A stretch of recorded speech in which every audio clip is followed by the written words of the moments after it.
May mga pintong sinasarado, hindi para ikulong ka, kundi para protektahan ka. At may mga bintanang bawal buksan, hindi dahil bawal ang liwanag, kundi doon mo unang makikita ang ilaw na hindi mo inaasahang hahanap-hanapin mo. Nagsimula ang lahat noong panahon na bawal lumabas. Literal, pandemic, lockdown, ECQ, quarantine pass, face shield, alcohol na amoy imburnal. Boy, bawal huminga kung hindi sanitized. Ako si Aki, introvert, homebody, may social battery na pang 1 oras lang tapos mangangagat na. Pero may kapitbahay kaming may social battery na naka-power bank ata. Si Homer. Kung araw siya, ako yung blackout. Kung kape siya, ako yung tubig na pangbanlaw. Magkatapat ang bahay namin. Isang di pa lang ang layo ng bintana niya sa bintana ko. Kaya tuwing 8 a.m.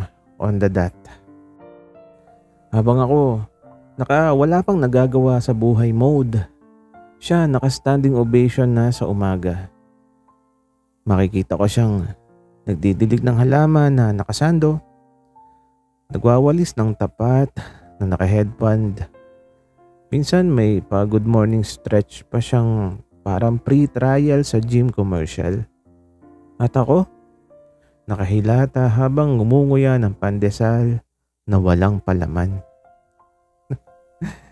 Lord, anak niyo po ba to? Parang paborito. Bulong ko nun. Isang umaga habang nagtatangkang maging productive, nagtimpla ako ng kape at napansin ko siyang nakatingin sa bintana ko. Nag-eye contact kami, yung 0.5 seconds na tumagal ng 5 business days. Ngumiti siya. Hindi yung simpleng ngiti, yung ngiting may subtitles na, "Sige ka, crush kita." Kinabahan ako.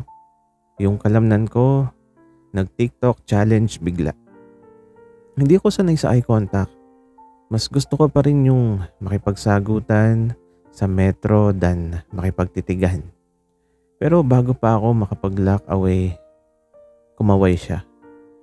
Hindi yung mabilis, yung mabagal na parang nasa Korean drama, may petals ng cherry blossoms kahit wala naman. Kumaway rin ako pabalik, hindi rin mabilis. Parang kinakalawang na gate, erk-erk, ganon. Tapos natawa siya, natawa rin ako. At doon nagsimula ang lahat. Kinahaponan habang nagwawalis siya sa labas. Di ko alam bakit 3 beses na siya sa isang araw nagwawalis. Pero sige, go. Support. Tapos may inilabas siyang kartulina. Tapos sinulat niya, "Lakas mo makakyut, Aki." Bumilis ang tibok ng puso ko bago ako sumagot sa sarili kong kartulina. "Lakas mo makabaliw, Homer." At mula sa malayo nakita ko natawa siya sabay peace sign. At doon ko na-confirm, hindi pala bawal ang lumabas. Bawal lang pala akong hindi mahulog. Kinabukasan 7:45 a.m. pa lang nakapwesto na ako sa bintana. Di ko alam kung morning persons na ba ako o Homer person na. Habang naghihintay akong lumitaw siya, may dumaan na taho vendor. Napatalon ako sa gulat. Hindi dahil sa taho, kundi dahil sakto rin siyang sumigaw nung sumilip si Homer sa bintana niya. Nagkatingin lang kami sabay natawa. Yung klase ng tawa na hindi mo kayang pigilan kahit sobrang early. Wala kaming sinabi pero gets namin ang isa't isa. Maya-maya naglabas ulit siya ng kartulina. At ang nakasulat, anong breakfast mo? Kumuha agad ako ng marker. Tapos sabi ko, kape. Ikaw? Wala pang 5 seconds, may sagot na siya. Ikaw sana. Nabitiwan ko yung marker ko, parang may hindi kasama sa quarantine guidelines yung banat niya. Nag-isip ako ng pwedeng igante, syempre dapat hindi papatalo. At ang sabi ko, nako, bawal lumabas. Baka hindi mo ako makain. Nag-smirk siya, then nagulat. At ang sabi niya, gagawa ako ng quarantine pass. Putik. Gumuhit talaga siya ng quarantine pass sa kartulina. May pangalan ko pa at may pirma. May kunwaring barcode tapos may note sa baba. Destination, puso ni Homer. Purpose, essential. Natawa ako hanggang sa balikat. Grabe. Frontliner sa panliligaw. Bandang hapon nagulat ako kasi narinig ko siyang kumakanta sa tapat ng bintana niya.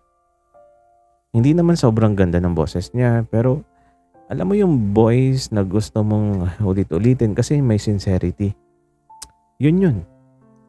Yung kanta niya, Bawal Lumabas na ginawang love songs remix version ata niya. At ang narinig ko, bawal lumabas pero pwede ba sa'yo pumasok? Kung may butas sa sahig namin, baka tumalon ako sa kilig. Hindi ako marunong kumanta. Kaya kinuha ko yung guitar ni Papa na never ko pang ginamit. Tinugtog ko ang isang chord na feeling ko tama tapos sumagot ako. Kung puso ko pintuan, bukas na yan, sir. Bigla siya napahawak sa dibdib niya sabay tumingin sa akin na parang tama. Nadededs na ako. At ako rin, same pre. Same. Pero habang kinikilig kami pareho, biglang may sumigaw na kapitbahay. Oy, mga bintana! Mag-alcohol kayo, baka magkahawahan kayo. Sabay kaming natawa. Tumingin sa akin si Homer. Itinaas ang alcohol bottle niya na parang nagto-toast. Ginaya ko siya. At sabay naming sinabi kahit walang boses pero gets na gets. Cheers sa atin. Hindi ko alam kung paano nangyari pero sa gitna ng pandemya, habang lahat takot lumabas, ako naman takot na baka bigla siyang lumabas sa buhay ko. Kung dati 7:45 AM ako nakaabang, ngayon 7 AM na palang naka-render na ako sa bintana. Si Homer mas maaga. Parang 6:59 AM ay naka-passcode na yung presensya. Sa ilang araw naming palitan ng tingin, ng ngiti, ng kartulina, naging ritual na namin. Wala pang araw, may good morning na kami. Wala pang almusal, may banatan na. Hanggang isang umaga may bagong props siya. Alarm clock. Itinaas niya sabay sulat sa papel. Ginawa kitang alarm. Gising agad ang puso ko. Napahawak ako sa sarili kong dibdib. Sir, bawal po yung atake mong wala sa DOH guidelines. Kumuha ako ng notebook at pinunit ko at sumagot. Ako naman, ginawa kitang reason para bumangon. Natawa siya, natawa rin ako, tapos sabay kaming nanahimik. Yung tipong hindi awkward, kundi may kumikiliting katotohanan. Parang doon namin na-realize, hindi na mga biro to. May tinatamaan na at hindi na ito numbing ng alcohol gel. Bandang hapon, nakita ko siyang may hawak na isang maliit na bote ng alcohol. Pero hindi siya nag-spray agad. Tumingin muna siya sa akin tapos nagsulat isa-isa, slow motion pa. Akala ko alcohol lang ang papatay sa bakterya. Hindi ko alam, pati pala sa distansya natin, ikaw ang gamot. Napagrabe ka naman ako. Pero kailangan ko sumagot na may hikayat rin. Yung hindi papahuli kaya sinulat ko.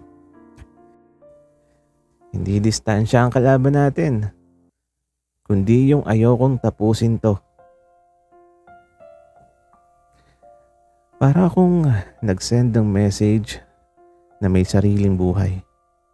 Pagkatapos kong itaas, gusto kong bawiin kaso bawal burahin ang nadama ng nakita na.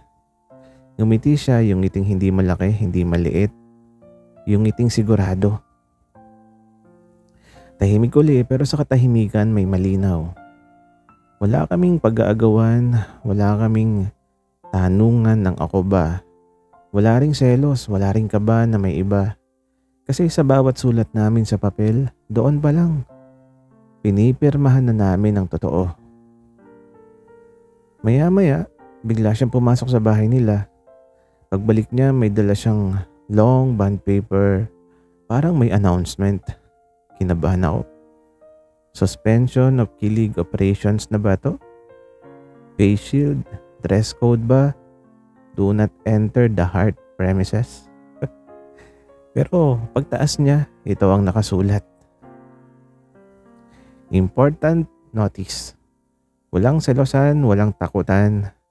Bawal lang lumabas pero hindi bawal magmahalan ng totoo. Bigla akong kinilabutan. Hindi dahil cheesy, kundi dahil totoo. Kaya sumagot ako sa pinakamalinom na kaya ko. Susundin ko, pero wala rin akong balak sawayin. At doon sa hangin na amoy Lysol at newly washed na bigas, naramdaman ko, hindi na namin kailangan lumabas para magtagpo.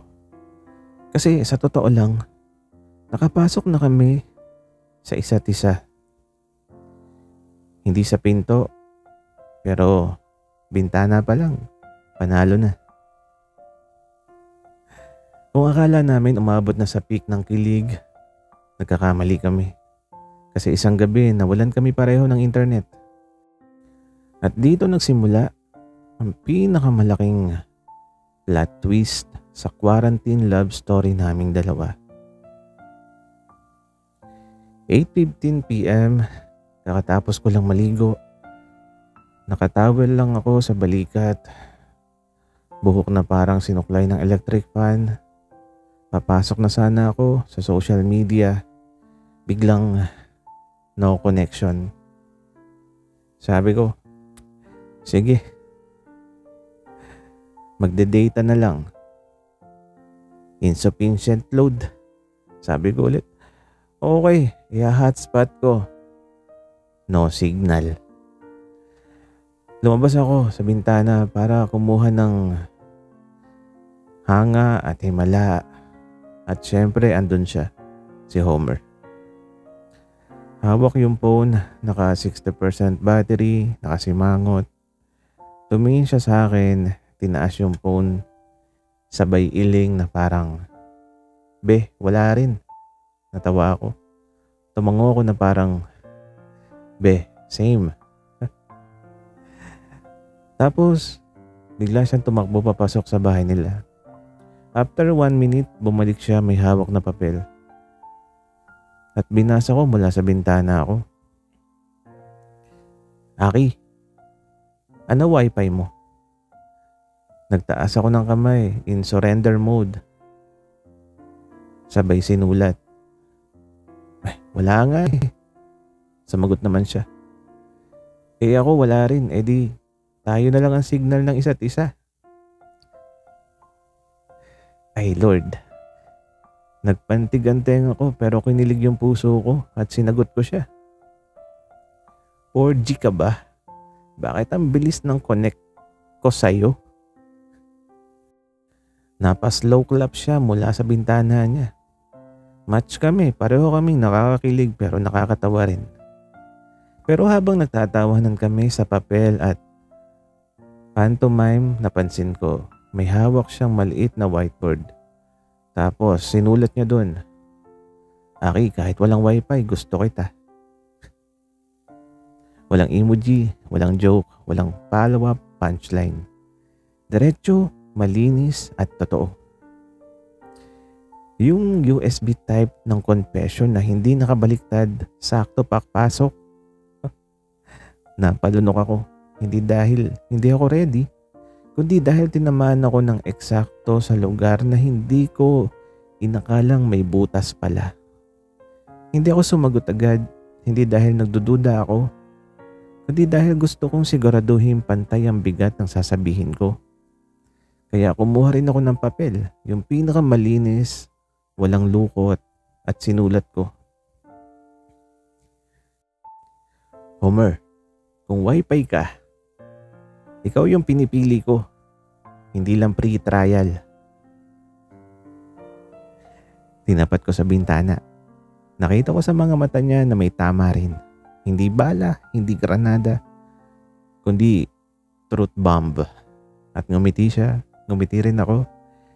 Simpleng ngiti lang pero parang nag-uusap na yung dalawang buong pahina ng hindi nakasulat. Sabay kami nagtaas ng kamay, gumawa ng heart sign, hindi dahil pabebe, kundi dahil masyado ng maliit ang text para maramdaman. At habang tahimik ang mundo, walang sasakyan, walang sigaw ng tao, walang internet, doon ko naisip. Minsan, kailangan mawala ng signal ang paligid para ma-detect mo kung sino yung tunay na connection mo. Matapos ang gabing nawalan kami ng signal, parang naging mas malinaw naman ang linya namin sa isa't isa. Wala pang umaga, nagising na akong may katok sa hangin. Hindi literal pero naramdaman mo yung parang may naghihintay sa iyo sa kabilang bintana. At tama nga ako, andun si Homer. Hawak ang pinakamalaking kartulina na nakita ko sa buong quarantine. Pagtaas niya may drawing pa ng araw, bahay, at dalawang stickman na kumakaway. Tapos sa gitna may nakabold. Pag pwedeng lumabas, saan mo gustong pumunta? Napaisip ako, ang daming pwedeng sagot. Beach, Sangview, coffee shop, arcade, at kahit saan basta may aircon. Pero isa lang ang totoong sagot. Kumuha ako ng papel, sinulat ko, walang arte, walang joke. Kahit saan, basta ikaw ang kasama. At ipinakita ko. Nanahimik siya. Yung parang may bumara sa lalamunan pero good kind of bara. Yung hindi nakakasakal, nakakatotoo. Ngumiti siya tapos nagsulat ulit. Kung hindi maganda ang pupuntahan. At eto sumagot ako. Di gaganda pag dumating tayo. Napatawa siya, napakamot sa ulo. Nahuli ko yung kilig na pilit niyang tinatago. Maya-maya, may bago na naman siyang itinaas. Anong pangarap mo pagtapos na to? Napahinga ako. Ito yung tanong na hindi pwedeng puro banat. Dapat may puso, may direksyon, may himig ng bukas. At sinulat ko. Gusto ko makabuo ng buhay na hindi ako takot gumising araw-araw. Tinaas ko. Hindi siya sumagot agad. Tumingin lang siya sa akin. Tapos parang may naintindihan sa pagitan ng mga salitang hindi masabi. Pagkatapos nagsulat siya sa papel. Di gisingin mo ako araw-araw. Hindi ako nakasagot. Hindi dahil nabigla, kundi dahil sa lahat ng napag-usapan namin. Yun yung pinakamalinaw. Hindi malaking pangako, hindi dramatic, hindi perpekto. Simple lang, sustain, possible. Yung tipong hindi ka takot mangarap kasi may kasama ka ng tutupad ng mga pangarap mo na magkakatotoo. Huminga ako at sumulat. Sige, pero ikaw magtitimpla ng kape. Tumaas ang kilay niya, natawa, sabay sulat ulit sa papel. Deal! Pero ikaw maghuhugas ng baso.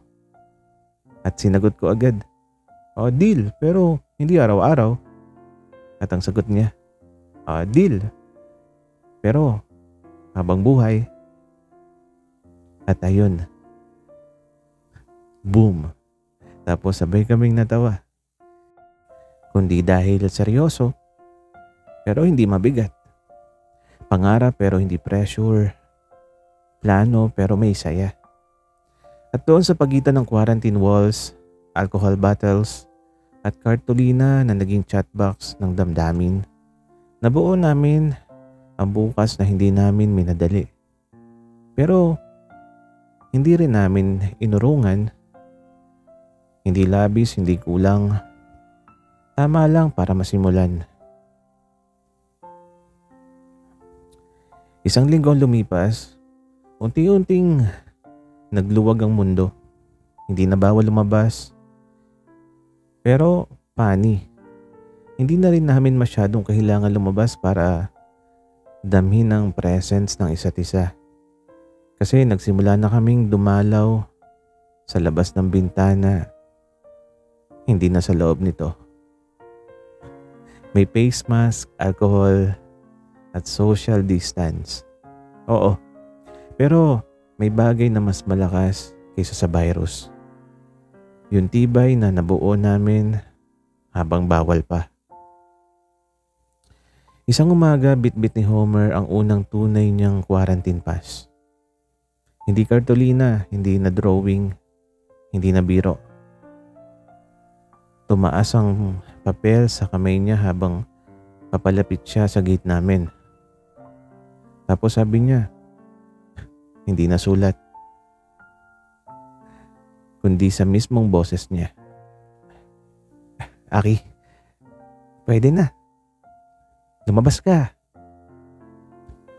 Hindi ako kumibo agad. Hindi dahil natatakot akong lumabas, kundi dahil na-realize ko, hindi naman pala ako ikinulong ng lockdown. Itinabi lang niya ako sa taong para sa akin. At ito, lumabas ako ng gate. 6 na hakbang mula sa pinto. 3 hakbang mula sa kanya. Isang ngiti ang dumugtong sa pagitan.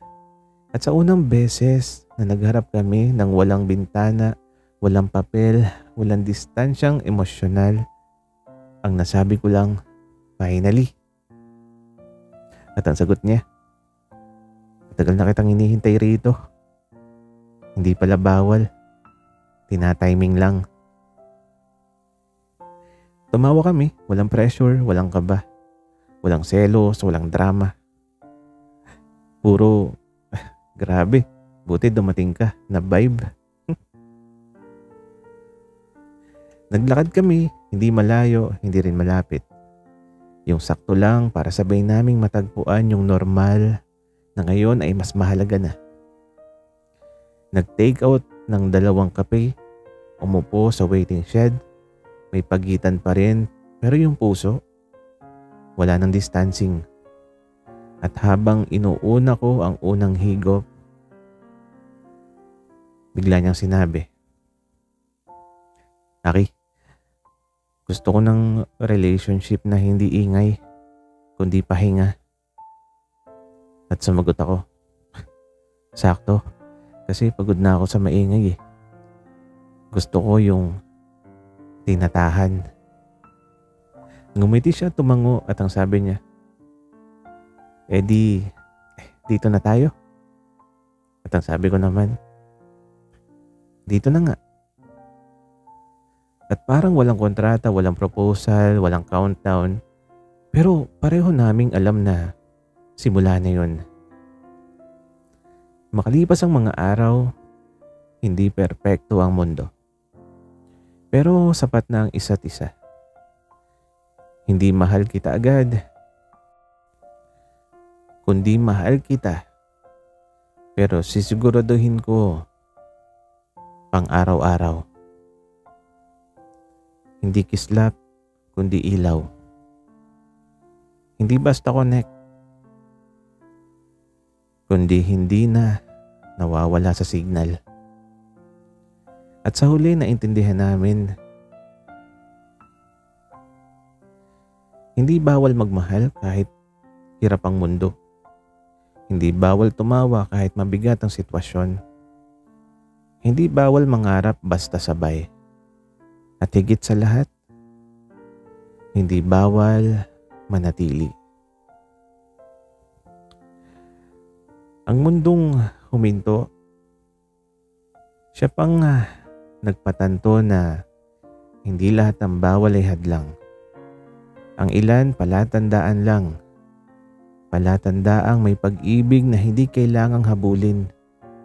Sapagkat habang bawal ang hakbang, kusa namang lumalapit ang puso.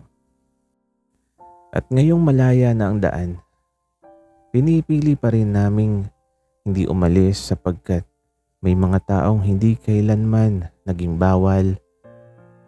Kinakailangan lang hintayin ang tamang bukas. Sana'y nagustuhan nyo ang aming kwento. Maraming salamat sa inyong pakikinig.